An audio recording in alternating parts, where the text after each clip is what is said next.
खबर से है जहां जिले के लौकुश नगर में महोबा स्थित प्रेम सागर तालाब के पास जंगल में एक महिला और पुरुष का शव अधजला और पेड़ की जंजीर से बंधा हुआ मिला है। शव मिलने से इलाके में सनसनी का माहौल है। सूचना मिलने पर लौकुश नगर थाना पुलिस और लौकुश नगर एसडीओपी नवीन दुबे ने मौके का मुआयना किया है। नवीन दुबे ने जानकारी देते हुए बताया है कि महिला और पुरुष की पहचान हो चुकी है। महिला लौकुश नगर क्षेत्र की तो पुरुष गौरिहार थाना क्षेत्र का बताया जा रहा है। टीम के आने के बाद दोनों का पोस्टमार्टम लौकुश नगर में किया जाएगा।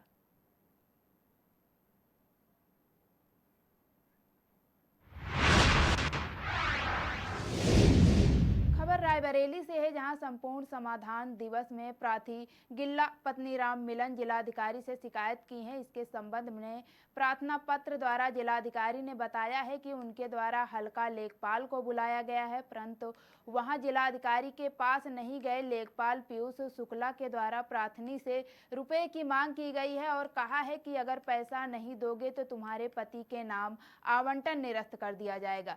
प्रार्थनी विधवा व बहुत गरीब है। लेखपाल ने धमकी देते हुए कहा है कि विपक्षी माता प्रसाद पुत्र राम कुमार को आवंटन कर देंगे। प्रार्थी ने लेखपाल को घूस नहीं दिया है तो तालाब का आवंटन निरस्त कर देने की धमकी दी है। ऐसे में प्रार्थी को दर दर न्याय के लिए भटकना पड़ेगा, या फिर जिला अधिकारी बड़ी कार्रवाई करेंगे या फिर कागज पर ही तब्दील हो जाएगा न्याय।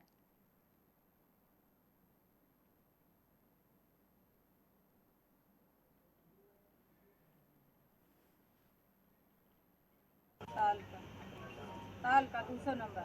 अच्छा, तो माता प्रसाद ने पट्टा करा लिया, कहते कि हमारे ना पट्टा होगा। कौन कह रहा है? माता प्रसाद ने। ये माता प्रसाद कौन है? अरे बढ़िया है। अच्छा, तो कहते हैं कि तुम्हारा तालाब करा लिया पट्टा, तुम्हारा तालाब नहीं हो देंगे। कौन कह रहा है? वह है माता प्रसाद।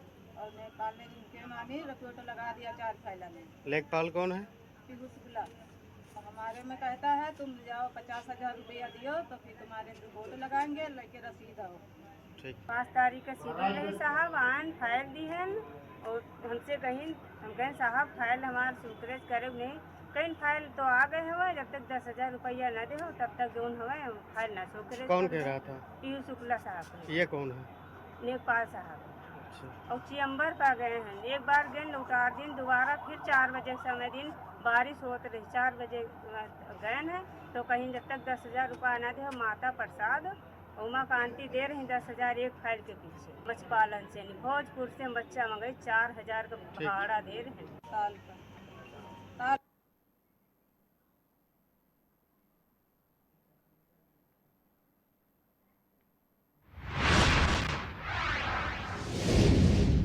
अगली खबर रायबरेली से है जहां खीरो क्षेत्र के ग्राम बरवलिया में 3 लोग अपनी मोटरसाइकिल से गंगा स्नान करने जा रहे थे। बता दें कि बरवलिया चौराहे के पास जानवर से टकराने के कारण एक व्यक्ति की मौके पर ही मौत हो गई, अन्य को मामूली चोटें आई है। मौके पर परिजन मौजूद हैं। अग्रिम विधिक कार्रवाई की जा रही है।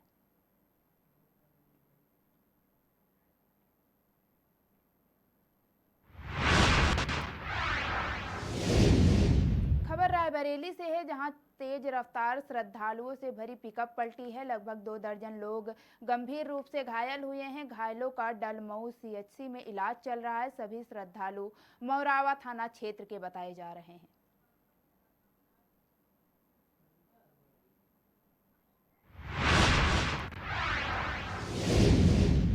खबर अमरोहा से है जहां अमरोहा में दबंगों ने एक बार फिर पत्थरबाजी की है। बता दें कि दबंगों ने घर की छतों से जमकर पत्थरबाजी बरसाए हैं। पीड़ित परिवार ने कमरे में बंद होकर अपनी जान बचाई है। पीड़िता के हाथ की 2 उंगलियां टूटी है। पुलिस की एक तरफा कार्रवाई के चलते पीड़िता इंसाफ के लिए भटक रही है। परिवार सही जांच करने की गुहार लगा रहा है। मैं धवारसी की रहने वाली हूँ। हमारे पड़ोसी आसिफ से लड़ाई हो गई थी, हमारी पिटाई करी इनने, क्या नाम है, घर पर आकर अब्धे बरसाए। हमारे घर पर कोई ना था, मेरा हाथ तोड़ दिया ये गया। मैं लड़की थी, मेरा लड़का 15-16 साल का लड़का था, वो था बस, कोई ना था। मेरा आदमी घर पर ना थे, वो खेत पे थे, कोई ना था। 8 10 जने थे हम के नाम घर पे मारने की मारा जान से मारने का इरादा करा। मैंने गेट लगा लिया हमने, फिर जो छतों पर चढ़ कर अड्डे बरसाए, गेट पर अड्डे बरसाए।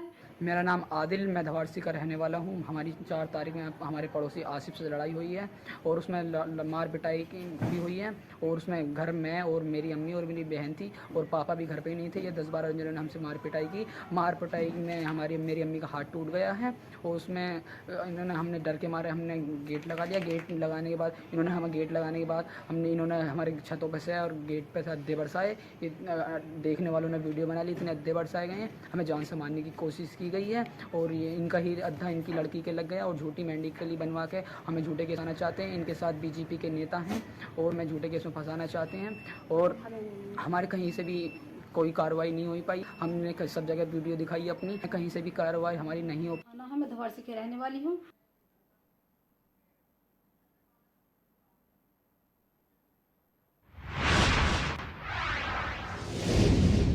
अगली खबर मध्य प्रदेश के बालाघाट से है, जहां बकरियों की रहस्यमय मौत का मामला सामने आया है। यहां कोई रात को आता है, बकरियों का खून पीकर कोई मौत के घाट उतार देता है। 60 से अधिक बकरियों की मौत हो चुकी है। लोग दहशत में हैं।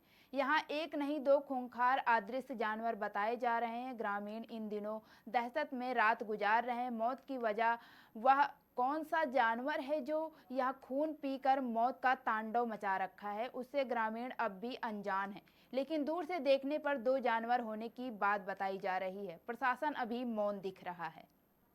मैं अमित लल्लारे, ग्राम नेत्रा, वार्ड नंबर 5 से का निवासी हूँ। हाँ भैया, अभी बहुत ही भय का माहौल है गांव का।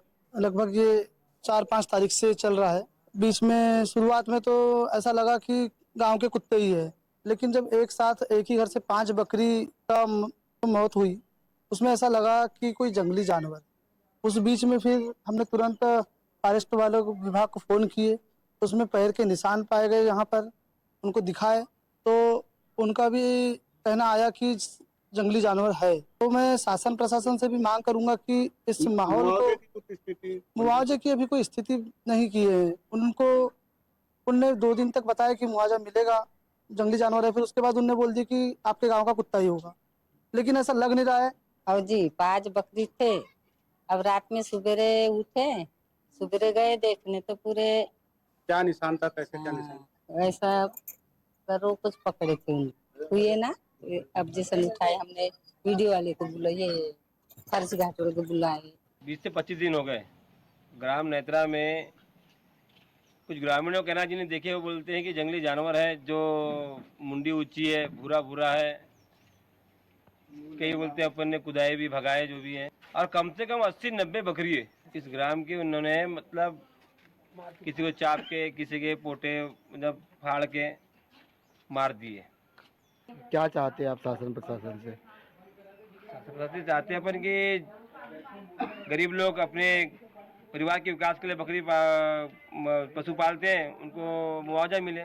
मैं अमित लल्लारे, ग्राम नेत्रा।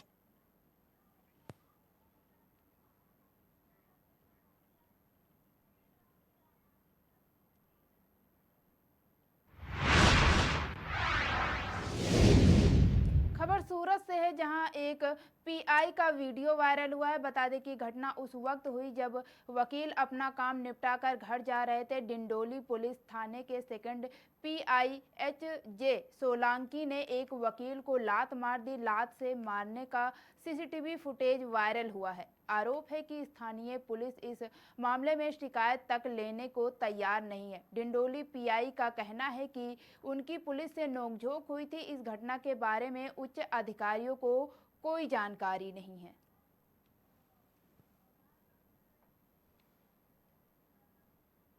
क्या हुआ था आपके साथ? सर कल रात को मैं ऑफिस में ज़्यादा काम था, इसलिए मैं ऑफिस का काम ख़त्म करके मेरे घर जा रहा था। उस टाइम के पीआई साहब ग्राउंड पे निकले थे और उन्होंने ऐसा बोला कि आप क्यों इधर क्या कर रहे हो इधर? तो मैंने ऐसा बोला सर मैं एडवोकेट हूँ, मेरा काम करके मैं घर जा रहा हूँ। तो क्या उसके बाद क्या हुआ था? उसके बाद ऐसा हुआ कि सर मैं मेरी गाड़ी में बैठ रहा था, तब पीआई साहब को ऐसा क्या हुआ कि वो तुरंत आए, मेरे गाड़ी के पास से उनकी गाड़ी खड़ी रखी, मुझे लात मारा, मेरा मुंह दबोचा और बोलने लगे कि तू वकील है तो क्या हुआ। सडनली आपको इस तरीके से उन्होंने टॉर्चर क्यों किया? सर वो मुझे नहीं पता है उन्होंने क्यों ऐसा टॉर्चर किया है मेरे को। पहले क्या आप उनसे कभी मिल चुके हैं? नहीं, मैंने आज तक पहले कभी उनसे मिला नहीं हूँ। किसी बाबत में उनसे कोई बातचीत हुई हो? नहीं, कोई बाबत में मेरी आज तक उनसे कोई बातचीत नहीं हुई है। सिर्फ घटना यही बना कि आपको अचानक आकर हाँ, उन्होंने अचानक आकर मुझे मारने लगा। मेरे बोलने के बावजूद भी, मैं एडवोकेट हूँ, तो बोलने के बावजूद भी मेरे साथ वो गलत व्यवहार करने लगे। क्या नाम बताया पीआई साहब का? पीआई साहब का नाम है सोलंकी साहब। सोलंकी साहब। हाँ। डिंडोली के पीआई? हाँ, डिंडोली के पीआई। ओके, ठीक है। अभी क्या करने वाले हो आप उनके खिलाफ? सर मैंने पुलिस स्टेशन में अर्जी दी है। उसके बाद उन्होंने साथ एक कांस्टेबल आया था। उन्होंने ऐसा बोला था कि आप पुलिस स्टेशन आओ तात्कालिक। तो मैं तात्कालिक पुलिस स्टेशन भी गया था। तो तब पुलिस स्टेशन गया, तब उन्होंने ऐसा बोला कि मैं तेरे को NDPS के केस में फंसा दूंगा और तब तेरे को जामीन भी नहीं मिलेगा और अंदर बैठे बैठे तेरी वकीलात बताना मेरे को। क्या हुआ था आपके साथ उस?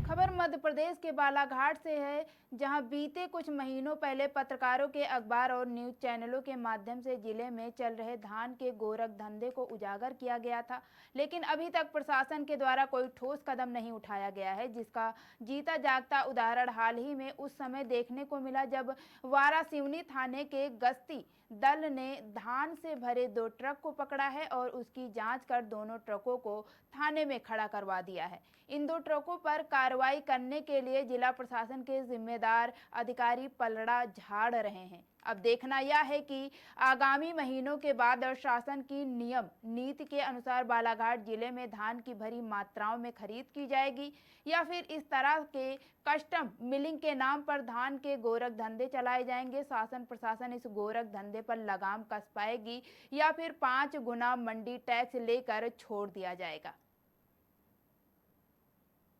मामला यह है कि धार्मिक वेयरहाउस 12 से ट्रक जाना था छिंदवाड़ा और जा रहा था मेहंदीवाड़ा, और वहाँ पर कोई एक चिल्लर व्यापारी है, उसके यहाँ पे धान 2-4 कट्टी खाली हो रहा था।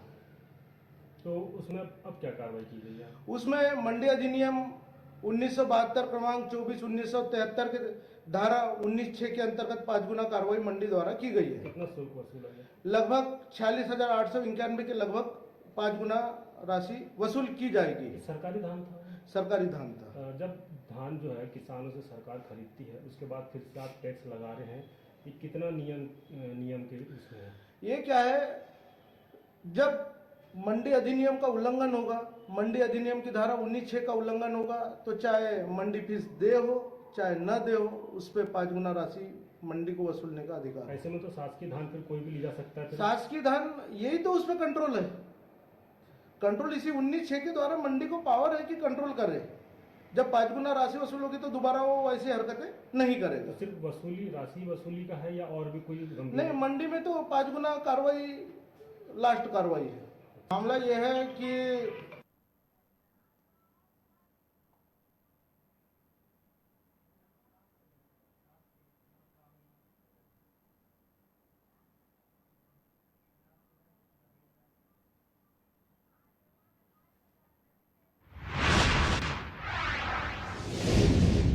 खबर जालौन से है, जहां कल्पी विधायक विनोद चतुर्वेदी ने कोलकाता की घटना को लेकर बयान दिया है। बता दें कि उन्होंने बताया है कि डॉक्टर भगवान का रूप होते हैं।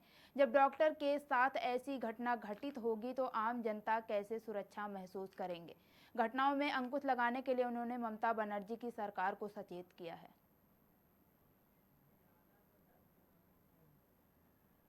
देखिए, ये घटना मानवता के लिए इससे खराब कोई घटना हो नहीं सकती। जिस दरिंदगी से जो पोस्टमार्टम रिपोर्ट आ रही है अखबारों के द्वारा या चैनलों के द्वारा, ये बहुत ही अमानवीय कृत्य है और इसमें कड़ी से कड़ी, क्योंकि वैसे तो डॉक्टरों को हम लोग भगवान के बाद देखते हैं, समाज ये मानता है डॉक्टरों को, डॉक्टर जो भाई बीमार हुआ आदमी असाध्य है वो इलाज करते हैं, ठीक होता तो भगवान के बाद उसी का सहारा रहता कि डॉक्टर साहब देखना। जब उनके साथ इस तरह की घटना हो, इससे बड़ा कोई दुष्कर्म हो नहीं सकता। देखिए, ये